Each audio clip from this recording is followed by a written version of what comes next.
April 28, 1945, 05:47 hours. Hostile, Czechoslovakia. A lone rider appears out of the morning fog, Luftwaffe Colonel Walter Holters, walking straight into American lines with nothing but a white bedsheet tied to his stick. He isn't surrendering. He's begging for a miracle. Behind him, 300 of the rarest horses on earth, Austria's legendary Lipizzaner Stallions, are hours away from being butchered for meat by the advancing Red Army. These animals aren't just horses. They're 400 years of European history on 4 legs. Ahead of Holters lies a U.S. cavalry unit with 0 orders, 0 authorization, and absolutely no reason to risk 325 men for animals. But by nightfall, something unthinkable will happen. American tank crews and German Wehrmacht soldiers, men who had been shooting at each other just the day before, will suddenly fight on the same side against the Waffen-SS. Along with POWs, Cossacks, veterinarians, stable hands, and U.S. cavalry troops, they'll form one of the strangest and most unlikely armies of the entire war. And they'll do it for one purpose: to save a herd of white horses before the world burns down around them. The Red Army is 40 miles away and closing fast. The SS is hunting deserters. Time isn't measured in days anymore. It's measured in hours and heartbeats. But to understand why these horses mattered so much, we need to go back for a moment. Before we go deeper, if you enjoy these forgotten stories from World War II, consider subscribing. It helps me keep bringing these rare pieces of history back to life. For 400 years, they performed in Vienna's Spanish riding school, white horses executing choreographed movements that took a decade to master, living symbols of European culture. But Nazi ideology infected everything it touched, including animals. In 1942, SS veterinarians began breeding experiments at Hostau, attempting to create an Aryan strain of horses through selective genetics, the same pseudoscientific racism applied to humans, now imposed on animals. By April 1945, over 300 Lipizzaners are trapped at the Hostau stud farm. Pregnant mares, newborn foals, champion stallions. Around them, the Third Reich collapses. Soviet tanks roll west through Poland and Czechoslovakia at 20 miles per day, their supply lines stretched, their soldiers hungry. German refugees flood the roads, starving, desperate, eyeing the horses not as cultural treasures, but as 1,200 pounds of meat each. The Wehrmacht soldiers guarding Hostau know what's coming. When the Red Army arrives, they will execute German officers who oversaw Nazi programs, they will confiscate everything of value, and they will slaughter the horses to feed their advancing divisions. Soviet doctrine is brutally efficient. Seize what's useful, destroy what isn't. White stallions trained in Baroque dressage have no tactical value. Captain Lessing watches the horizon every morning. He's a horseman first, a German officer second. He joined the Wehrmacht to care for animals, not to fight. And now he faces an impossible choice: watch the Lipizzaners die or commit treason. On the night of April 26th, Lieutenant Colonel Walter Holters makes the decision. Holters is Luftwaffe intelligence, stranded at Hostau by fuel shortages that have grounded the German Air Force. He's not a Nazi. He's a professional officer from the old military tradition, and he understands what the horses represent beyond genetic experiments. They're irreplaceable. If they die here, 400 years of breeding vanish with them.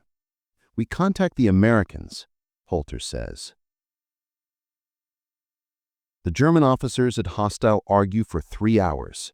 Contacting enemy forces is treason. The penalty is execution.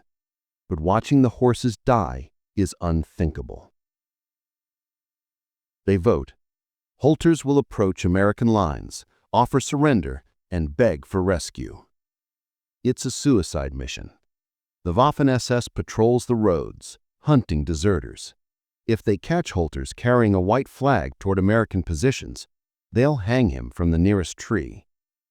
But on April 27th, at twilight, Holters and Captain Lessing ride toward American lines on 2 Lipizzaner Stallions. They carry no weapons, just hope.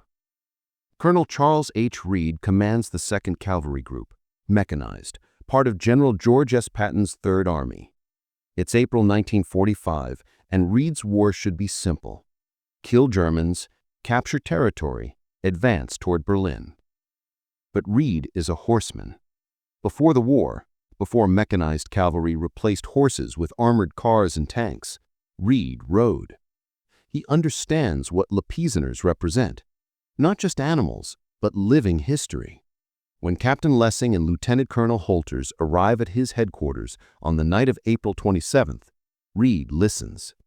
The Soviets are 40 miles from Hostau, maybe 2 days, maybe less. When they arrive, they will slaughter the horses for food. We are prepared to surrender the farm to American forces if you can extract the animals before the Red Army reaches them. Reed studies his maps. Hostau was 20 miles behind German lines. Between his position and the farm, 2 understrength German armored divisions, including the 11th Panzer Division, plus scattered German Wehrmacht and Waffen-SS units, thousands of soldiers, some ready to surrender, others fanatically loyal to Hitler. Reed picks up his field telephone and calls Patton. General George S. Patton competed against Lipizzaner riders in the 1936 Olympics. He knows exactly what Reed is asking. His response is immediate. Make it quick. No written orders, no official authorization, just 3 words. Reed turns to Major Robert P. Andrews, commander of the 42nd Cavalry Reconnaissance Squadron, mechanized. You have 325 men, 2 M24 Chaffee light tanks, M8 scout cars, M8 howitzer motor carriages, 20 miles through German-occupied territory. Capture Hostau, hold it long enough to evacuate 300 horses. Do not engage unnecessary enemy forces. Do not get your men killed for animals. Clear? Andrews salutes. Crystal clear, sir. Task Force Andrews assembles before dawn on April 28th. They name it Operation Cowboy, half joke, half defiance.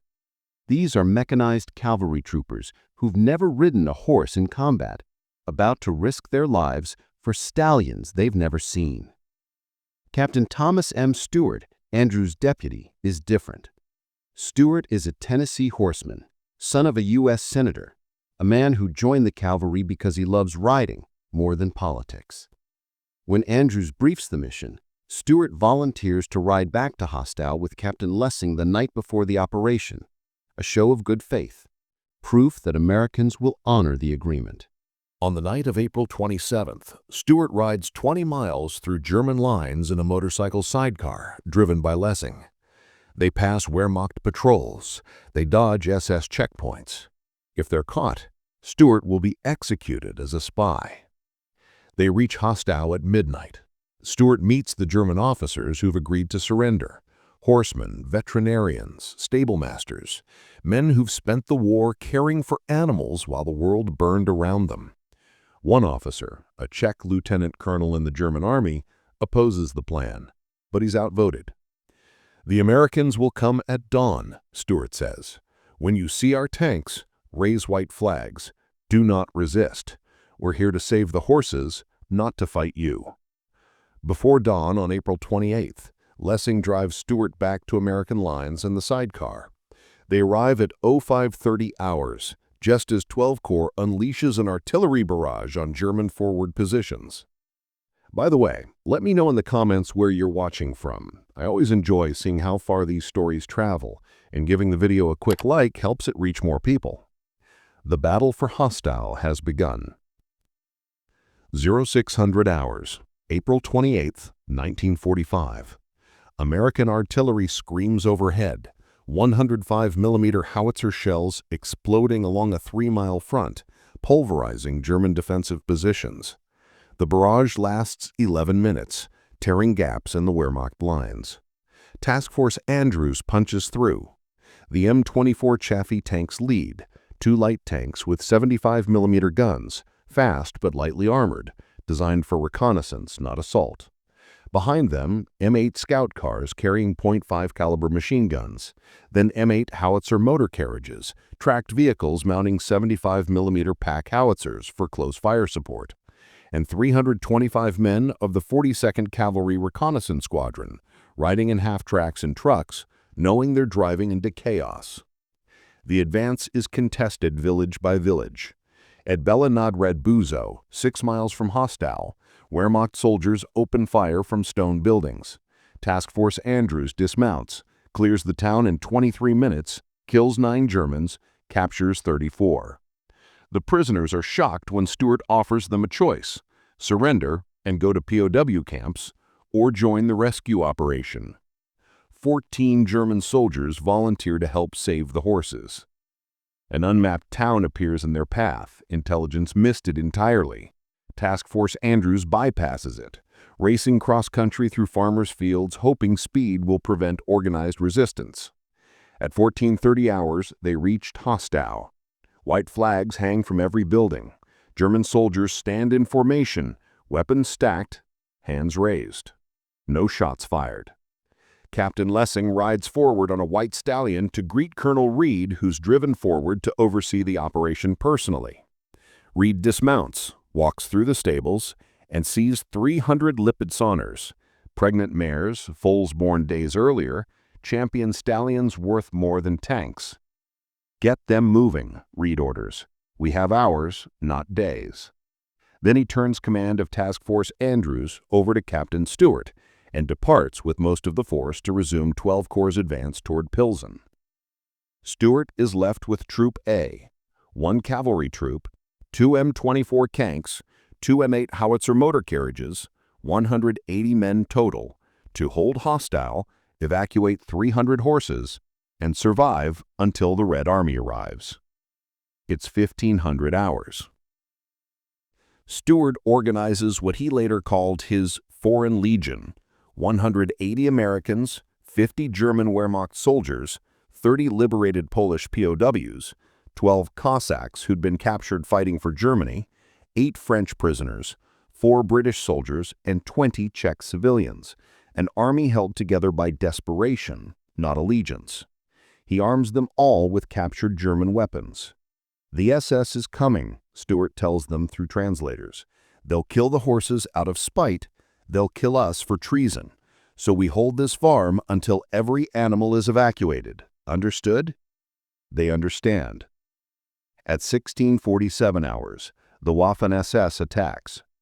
SS Regiment Deutschland, crack Waffen-SS troops, fanatics who fought from France to Russia, men who execute deserters and despise weakness. No tanks, German fuel reserves are gone, but 200 SS infantry with MP-40 submachine guns, Panzerfaust, and MG-42 machine guns.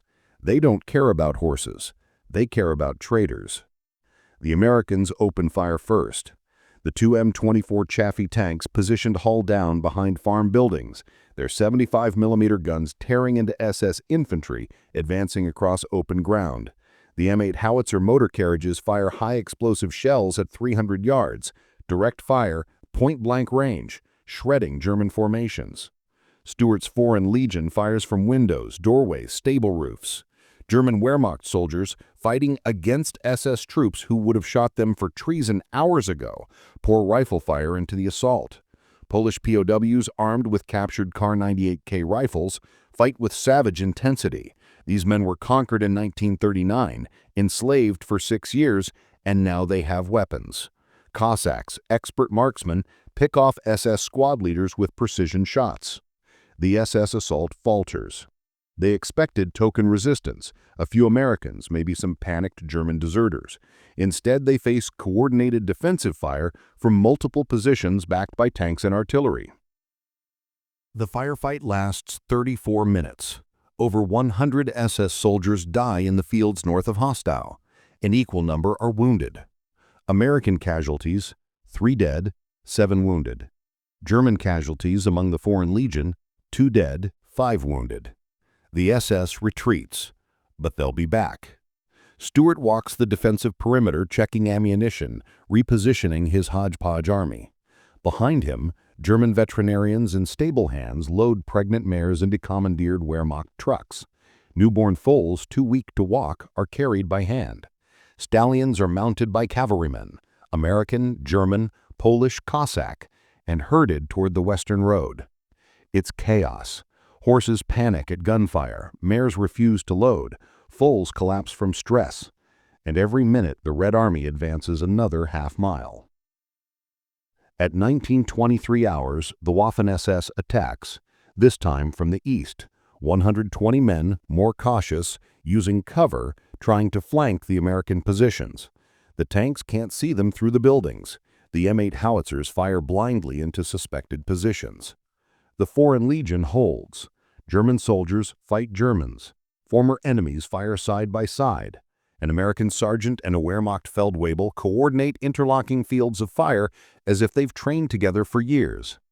The second SS assault collapses after 27 minutes. Stuart counts his ammunition. The two M24 tanks are down to 14 rounds of 75mm each. The M8 howitzer carriages have 31 shells remaining. Rifle ammunition is critically low. "How many horses are left?" Stuart asks Captain Lessing. 73, he replies. "The pregnant mares. They won't move fast." Stuart checks his watch. 2014 hours. Intelligence reports Soviet reconnaissance units 15 miles east, moving west. Maybe 4 hours until contact, maybe less. "Load every horse that can walk," Stuart orders. "Carry the ones that can't. We leave in 30 minutes. At 20:47 hours, Stuart's Foreign Legion evacuates hostile. It's a column unlike any in military history. 2 American light tanks leading, followed by trucks packed with horses, then cavalrymen riding Lipizzaner Stallions, then half-tracks carrying wounded Americans and Germans, then M8 howitzers guarding the rear. German soldiers march alongside American GIs. Polish POWs ride captured Wehrmacht motorcycles. Cossacks herd foals on foot. They move west toward American lines, 12 miles away. Behind them, hostile burns, SS troops torching the farm in rage. Ahead of them, salvation, or so they hope. April 29, 1945, 02:30 hours. Stuart's column crawls through the darkness at 4 miles per hour, the speed of pregnant horses. The Chaffee tanks navigate by moonlight, their engines roaring, hoping SS patrols don't hear them. Every hour the column stops to rest the animals. Every stop risks ambush. At 05:17 hours, Soviet artillery opens fire 7 miles to the east. Not at Stuart's column, they don't know Americans are there yet. The Soviets are shelling German positions along their front, preparing for the day's advance. But the sound carries. Every man in Stuart's Foreign Legion hears it and understands the Red Army is close. At 06:24 hours, they reach the village of Bela nad Redbuzu, the same town Task Force Andrews fought through 24 hours earlier. It's empty now, abandoned by Wehrmacht defenders fleeing west. Stuart halts the column for 2 hours, lets the horses graze and rest. At 08:43 hours, the first Soviet T-34 tank appears on the eastern horizon. It's 3 miles away, turret transversing, looking for targets.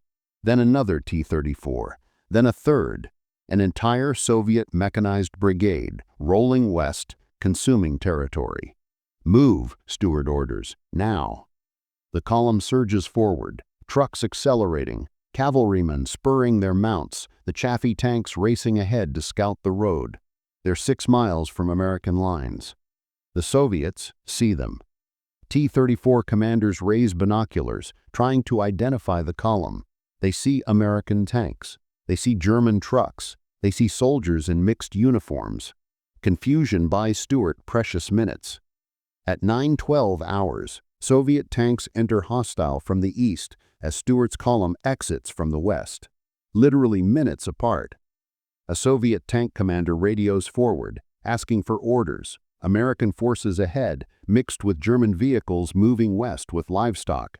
Moscow's standing orders are clear. Avoid confrontation with Western allies if possible. The Cold War hasn't started yet, But tensions are rising. The Soviet brigade halts. They watch Stuart's column disappear over the western hills, and they do not fire.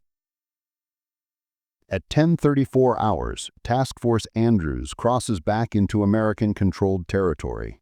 Colonel Reed meets them at the border, standing beside his command vehicle, watching the strangest parade of the war roll past. Exhausted GIs, German soldiers marching with hands raised but weapons slung, Polish POWs grinning, Cossacks herding foals on foot, and 300 white Lipizzaner horses, pregnant mares, newborn foals, champion stallions, saved from slaughter with hours to spare. Stuart dismounts, salutes Reed. "Mission accomplished, sir," Stuart says. "All horses accounted for. 5 American dead, 12 wounded. German losses approximately 110 enemy killed, unknown wounded. We held the position for 18 hours against 2 SS assaults and evacuated under Soviet observation, without engagement." Reed returns the salute. "Well done, Captain," Reed says. "The 2nd Cavalry put a hold on the war for 2 days while we extracted a sliver of culture for the rest of the world." Behind them, Soviet T-34s line the eastern ridge, watching. The Cold War will begin in earnest within months. But for one moment in April 1945, American and Soviet forces share the same ground without firing a shot. Because sometimes, even in war, beauty is worth more than territory. On May 7, 1945, Germany surrenders unconditionally. The Lipizzaners are relocated to Bavaria under American protection. Alois Podolsky, director of the Spanish Riding School, performs a special exhibition for General Patton, white stallions executing Baroque dressage movements while artillery still echoes in the distance. Patton, the tank commander and cavalry horseman, watches with tears in his eyes. Captain Thomas M. Stewart receives the Bronze Star. The citation mentions meritorious service in support of combat operations, but omits the details, classified for years, because officially, Americans and Germans fighting side by side never happened. Colonel Charles H. Reed retires quietly after the war, never seeking publicity for Operation Cowboy. In interviews decades later, he says simply, "They were horses. They needed saving. That's all there was to it." Major Robert A. P. Andrews receives no decoration for leading Task Force Andrews into German-occupied territory on a shoestring mission with no official authorization. He doesn't care. The horses survived. That's enough.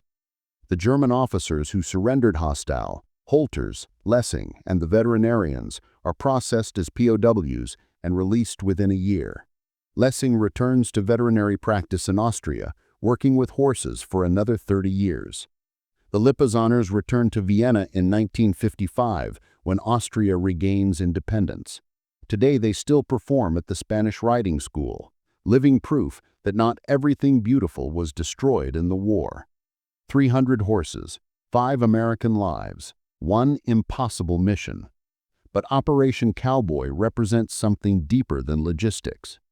In April 1945, with the world still burning, with concentration camps being liberated and cities still dying, with hatred and vengeance driving every decision, a group of soldiers chose differently. American tankers, German officers, Polish POWs, Cossacks, and civilians looked at 300 white horses and decided this is worth saving. Not because horses win wars, they don't. Not because Lipizzaners had tactical value, they didn't. But because in the calculus of total war, where every decision is measured in strategic advantage and acceptable losses, someone has to remember what civilization means. Stuart's Foreign Legion, that hodgepodge army of former enemies united by a love of animals, proved that even in history's darkest chapter, humanity can surface. Germans fought Germans to protect horses. Americans risked court-martial for animals. Soviets held fire when they could have attacked. In 1963, Walt Disney made a film about Operation Cowboy called Miracle of the White Stallions, with Hollywood flair, heroic music, and simplified drama. But the real story needs no embellishment. On April 28, 1945, in hostile Czechoslovakia, warriors became shepherds. They saved beauty from destruction. They proved that war doesn't erase every decent impulse. And they rode 300 white horses out of hell with Soviet tanks at their backs and SS bullets in the air, because sometimes the most important thing you can save is something that serves no purpose except to be beautiful. The Lipizzaners still dance in Vienna, and every performance is a reminder. Courage isn't just about fighting. Sometimes it's about knowing what's worth saving when everything is burning. If you believe stories like this shouldn't fade away, hit the like button and subscribe. It truly helps keep history alive.